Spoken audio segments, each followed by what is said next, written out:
The NBA is unbelievably talented right now, and it is extremely fun to watch. Everywhere you look, some team has something going for them. Young raw talent on losing teams, blossoming young talent on fringe playoff teams, the new breed of MVP level talent, along with the old generation, now Hall of Fame level talent. There are big scoring games and highlight level plays every single night. As fun as it can be to watch, I believe there is a case to be made against it. The NBA's offense is broken, and it's ruining the game.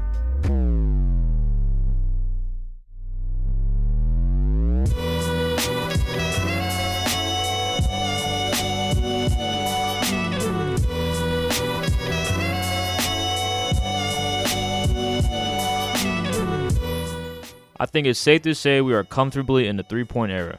The first 14 seasons that the three-point line was a part of the NBA, teams didn't even attempt 10 threes a game. In the 2022-23 season alone, we have 4 players who shoot 10 or more threes a game, those being LaMelo Ball, Klay Thompson, Damian Lillard, and the godfather of the three-ball himself, Stephen Curry. We know Steph is the greatest three-point shooter ever.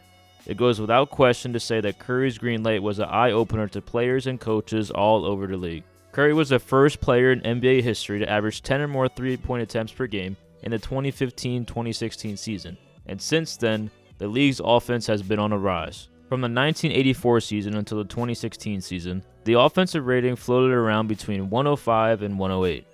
Since that season, offensive rating and points per game on a league average basis has risen almost every single year. Let's just take a look at the last couple years. The league average points per game this year is at 114.3, which is the highest it's ever been since the 1970 season. That 1970 season had almost a quarter of the league's players averaging 20 points a game or more. Since 1974, league average offensive rating has only exceeded 110 5 times. Those 5 times were the last 5 seasons. Since the introduction of the three-point line, league average three-point attempts per team has only exceeded 30 5 separate times. Those 5 times were the last 5 seasons. Since the introduction of the three-point line, there has only been a single time where there are 40 or more 20-point scorers in the league. That single time is the current 2022-23 NBA season. Since the inception of the NBA, there has only been one time in its history that there have been 7 30-point scorers in the league at the same time. That one time is the current 2022-23 NBA season. As of right now, this season features the most 20-point scorers who are 25 or younger in NBA history, with 20 different players. There is without a doubt that the high frequency of three-point shooting is inflating all of these numbers greatly. In my opinion, it's a bad thing. How can we fix it? It doesn't like that one either. And another technical foul. And this was when Duncan's out of the game. He's thrown Duncan out of the game. Maybe Crawford.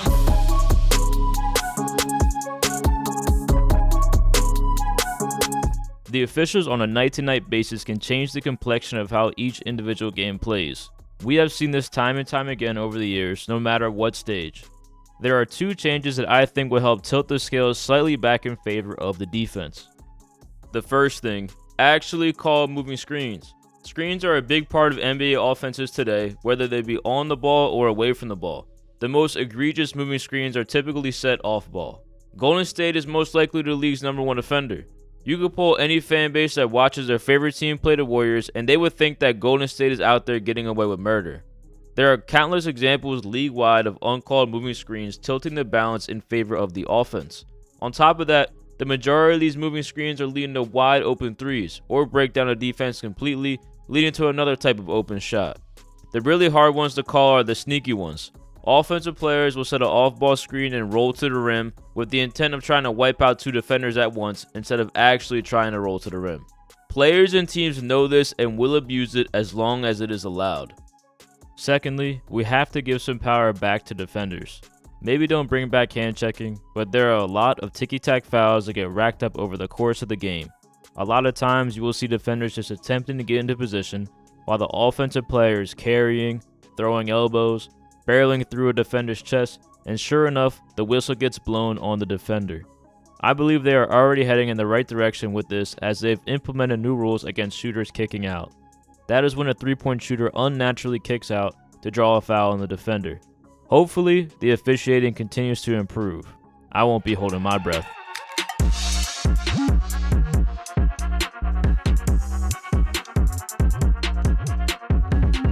The three-point line was first introduced into the NBA during the 89-90 season. The distance for the three-point line is 23 feet and 9 inches around the arc and 22 feet in the corners. The three-point line wasn't utilized much until the 94-95 season, when the three-point line distance was reduced to a uniform 22 feet all around. That led to the first season in NBA history where the league averaged double-digit three-point attempts per game. Fast forward to the current season, it's safe to say we are comfortably in the three-point era. With the advancement of modern NBA offense, the talented players we have across the league, combine that with a high frequency of high screen pick and roll, we see a ton of threes generated from these plays. The one shot that is sought out the most is the corner three. Analytically speaking, the corner three is the most efficient and rewarding shot that you can get. Often you will see defenses scramble and rotate to a corner three-point shooter, allowing driving lanes or an open three-point shooter on either wing or the top of the key. I think it's safe to say, as fans, we have all watched our favorite teams and wondered, why the f can't our team get a stop? I think it's safe to say, in today's NBA, if an offense is clicking, it's almost impossible to stop. It's why we see so many teams in the league randomly scorch opponents, upwards of 120, 130, or 140 points on any given night. In my opinion, one of the best ways we can balance NBA offense and defense is to alter the three-point line. There are 3 ways that we can go about this. My first proposition is that we expand the entire three-point line to a uniform 23.9-foot distance from the rim. This allows offenses to still run similar sets, but increases the difficulty of the corner three, making it a little less overpowered in the modern offense. This will allow defense to sacrifice a little bit more when rotating. If the entire three-point line is extended to 23.9 feet, the width of the court will need to accommodate that. Currently, it is 50 feet wide. I would say you would need to add 2 feet on each side so that the corner 3 space remains proportionate. This changes the court width to 54 feet. This also gives both offense and defense a newer advantage, making passes travel longer, allowing defense to rotate in blitz passing lanes, while the offense will benefit from some wider driving lanes. My second proposition is that we could expand the entire three-point line to a uniform 23.9 foot distance from the rim, but the three-point line runs out of bounds, effectively removing the corner 3. This is probably the most unlikely change, but to me, it is very interesting. Removing the corner 3 would change the entire complexion of how offenses run. Would you still have players spot up in the corner if it is now ruled as a 2 instead of a 3? Would defenses even bother to contest corner 2s? Considering how defenses barely cover mid-range jumpers as it is, I'd say most likely not. If offenses don't spot up for corner 2s, that makes the rest of the three-point line spacing more crowded. In turn, this would likely make the dunker spot much more valuable than it already is, and potentially spark a low post renaissance. Like I said, very unlikely, but interesting nonetheless. My third proposition would be to expand the entire three-point line an additional 1 foot out. This would make the top of the key and the wings 24.9 feet from the basket, along with making the corner 3 23 feet from the basket instead of 22 feet. This change will be the safest of the 3 that I have proposed, as most things offensively wouldn't change much at all. The court dimensions would need to expand ever so slightly. Currently, the NBA court dimensions are 90 feet by 50 feet. You could add 2 feet both ways so the corner 3 is still 3 feet from the three-point line to the out-of-bounds line, while the top of the key to half court on both sides will remain proportionate. This would also introduce similar advantages on offense and defense like in the first change I proposed, allowing wider driving lanes for offense and making pass travel distance longer for defense.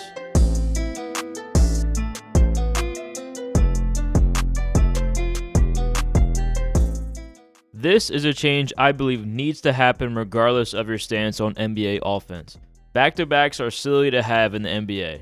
I can't imagine anyone truly likes them. It takes a lot for a player to play 2 games within 36 hours, sometimes even less than that.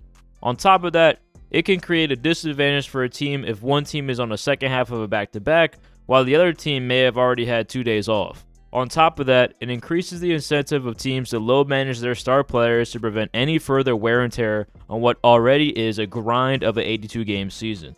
One easy way to remedy this is to reduce the NBA season from 82 games to 72 games. On average, it seems that each team in the league is scheduled 8 to 10 back-to-back games per season, so that is what factors into the logic of shortening the season by 10. In my opinion, everybody wins. Less games during the regular season means every game matters more. This will incentivize teams to have their star players play more when they are healthy enough to play. No back-to-backs means less travel time and more rest, which means teams will have more energy to compete on a game-to-game basis. Because there are less games and more rest, this will naturally make games more competitive as the game matters more and the players will have the juice to compete harder. In turn, defenses will turn it up a notch and will reduce some effectiveness of the offenses league-wide. The fans win, the players win, the advertisers win. I don't see who really loses this arrangement.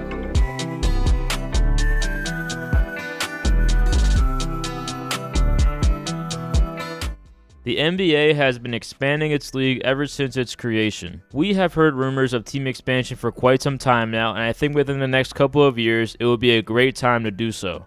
The game of basketball and the NBA continues to get more popular year over year, and with that, more and more talent is being discovered all over the world.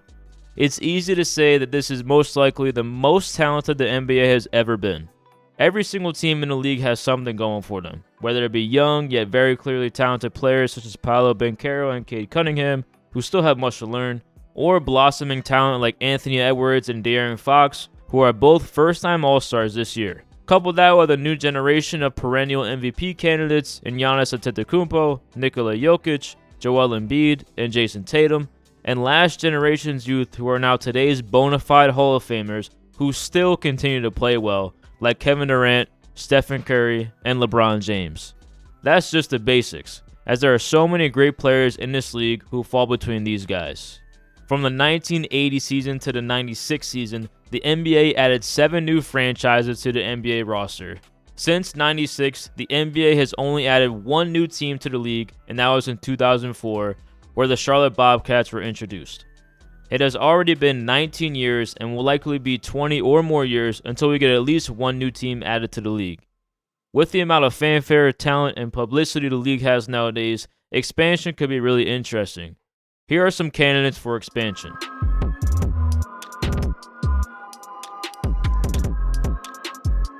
Seattle already has a rich basketball history, including some time in the NBA with the Seattle Supersonics. The Sonics, as we know, were relocated to OKC for the 08-09 season when the Sonics couldn't secure funding for a new arena. Seattle is home to 3 other major league sports teams, including the Seahawks, the Mariners, and the Kraken. It only makes sense for the NBA to return back to Seattle.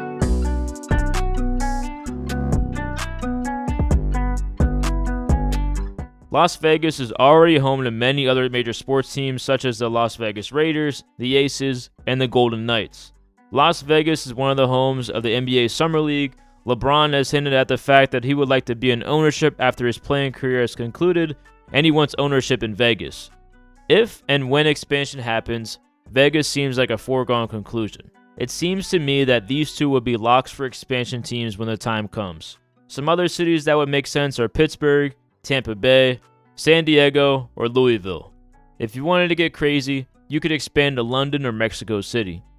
The NBA's television contracts with TNT and ESPN expire in 2024-25. The CBA is expiring after next season.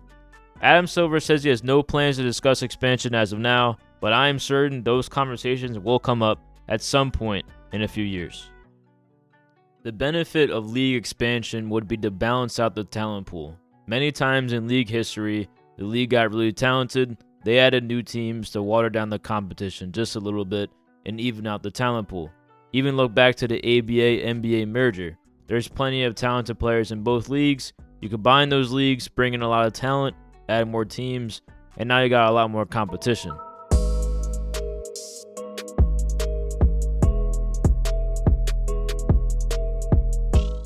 In conclusion, the NBA is in a great spot, perhaps the greatest position it's ever been in.